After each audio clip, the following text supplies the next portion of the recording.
Dear friends, ഇന്ന് ഞാൻ നിങ്ങൾക്ക് പരിചയപ്പെടുത്തുന്നത് ഇംഗ്ലീഷ് ഭാഷയിലെ ബേസിക് ഗ്രാമർ വളരെ ലളിതമായി മനസ്സിലാക്കാനുള്ള വളരെ ലളിതമായ ഒരു പുസ്തകമാണ് simple steps to learn basic English.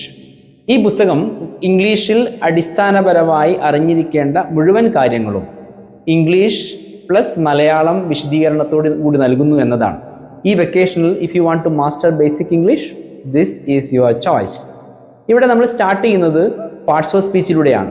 Noun, pronoun, adjective, verb, adverb, preposition തുടങ്ങി ഇംഗ്ലീഷിൻ്റെ അടിസ്ഥാനത്തിൽ നിന്ന് തുടങ്ങി പ്രൈമറി ഓക്സിലറീസ് ആയ ബി, ഹാവ്, ഡു അതിൻ്റെ വ്യത്യസ്തമായ ഫോംസിലൂടെ കടന്നുപോയി ഇംഗ്ലീഷിൽ ഏറ്റവും അടിസ്ഥാനപരമായ 12 ടെൻസുകൾ, അതിൻ്റെ യൂസേജുകൾ, സ്ട്രക്ചറുകളൊക്കെ പരിചയപ്പെടുത്തി മോഡൽ ഓക്സിലറീസ് എന്ന് പറയുന്ന will, would, shall, should, can, could, may, might, must, dare, need, ought, to, used, ടൂയിലെ കടന്നുപോയി പാസീവ് വോയിസിൻ്റെ 8 ടെൻസുകളിലുള്ള പാസീവ് വോയിസ് പരിചയപ്പെടുത്തി 150 most commonly used verbs, 150 most commonly used usages ഇതെല്ലാം പരിചയപ്പെടുത്തുന്ന 50 ചാപ്റ്ററുകളുള്ള വളരെ ലളിതമായ ഒരു പുസ്തകം ഞാൻ നിങ്ങൾക്ക് പരിചയപ്പെടുത്തുന്നു. Simple steps to learn basic English.